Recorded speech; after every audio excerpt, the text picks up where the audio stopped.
Trey Burke, Utah Jazz guard, and I asked him, what do you need on this team? And he said, first, we need a legit center.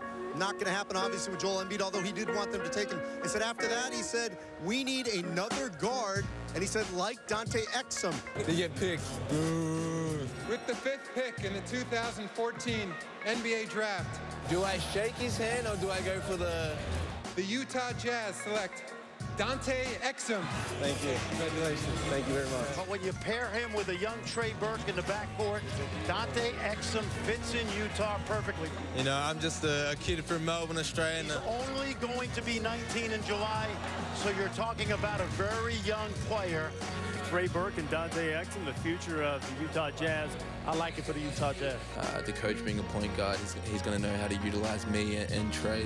I can't wait for Summer League, and then I can't wait for the season to start. Hey, by the way, outstanding character, really quality guy. Okay, that was the whirlwind Thursday night at the NBA draft for Dante Exum, the 5th pick of the Utah Jazz. 6'6" combo guard out of Australia, only 18 years old, turns 19 on July 13th. Now, when he came to town on Friday to be introduced, I sat down with him to get an idea of what he expects here in Utah. What we know of Australia, warm, sunny beaches, beautiful scenery, the water, and now you come to mountains and in the basketball season, snow. Have you ever experienced that kind of stuff before? No, I actually haven't, and this might sound weird to you guys, but I'm looking forward to the snow. I haven't been around much snow, so I think it'll be fun and a new experience. What can you tell Jazz fans about your game and why they should get excited about you as the 5th pick? When I step on the court, I'm willing to win and sacrifice to win. It doesn't matter if I'm 20 points up, 20 points down. I'm going to play as hard as I can, and my speed is what got me here, and it's going to only get better with me improving it with the Jazz training staff. So. Your speed is one of your strengths. What would you say would be the other main strength of your game? Yeah, driving to the hoop, playing in transition. Are you confident that you'll be able to develop into that spot-up shooter and be able to knock down that 3? Yeah, I'm confident, and the thing right now that I need to get used to is just being consistent, and I go through ups and downs. It's about getting out of those downs. So what would be the one thing that you need to work on the most, really, to be a big-time success with the Jazz? Yeah, I would have to say it's the shooting, and that's just repetition, and I'm going to have a lot of free time, and I'm going to be down here at the court, so yeah. You didn't come in and work out for the Jazz. Are you concerned at all that Jazz drafted Trey Burke as a point guard last year, and now they drafted another point guard this year in you?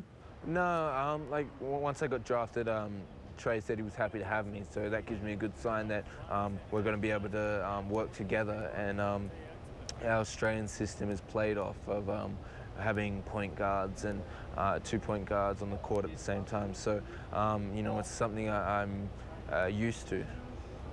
Who can you compare yourself that's playing in the NBA that Jazz fans would be familiar with? You know, there's not one guy that I would say I play like. I have certain traits that I like to resemble to other people, but yeah. What was it like growing up, watching the NBA? Who were your heroes? What did you do as a kid here in America? You know, we idolize these guys. Did you? Yeah, being from Australia, we still watch the NBA and watch all the highlights, and I grew up liking Paul Pierce, and when I my position was the point guard, I switched to liking Derrick Rose. You know, and I've watched him for the last couple of years before he got injured, and you know, I look forward to playing against him when he comes back. How has your dad helped you, preparing you for this moment, as he was also drafted by the Denver Nuggets? He basically said just enjoy the moment.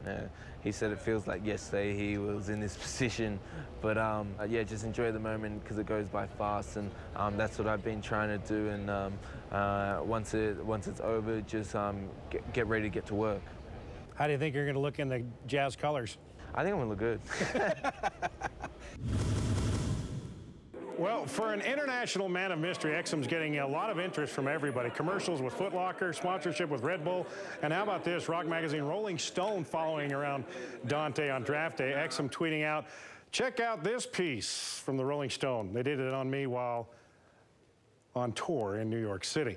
And of course, those Foot Locker commercials poking fun at nobody knowing Dante Exum since he's only played in Australia. Hey, Dante, we're gonna hit a Foot Locker. You coming? Just give me a minute. I'm going through some fan mail. That's an electric bill. Well, I got this. It's a credit card offer. And this. A coupon. Got this too. A menu. Hello. Reservation for 2 at 9:30. Dante Exum. Exum. E-X. Yes, X. Like Xenopus. It's a genus of frogs. All right, I like those, Jeremiah. Now, first it was Damian Lillard dissing Karl Malone in those Foot Locker commercials, now dissing Dante. Which one did you like more? Yeah, I don't think you can top Karl Malone saying the burgers are ready, so I'm going to go with that. But I really like Dante Exum in these commercials because he's showing a lot of self-deprecating humor. How many athletes are willing to do that, especially at his age? And it also, you look at this, and he's the most marketable player on the Utah Jazz. He hasn't played a game yet. That says a lot. And this morning, Dante tweeted out, I just went to Foot Locker and got recognized, so I guess life does change after the NBA draft. So those commercials are working. Yep.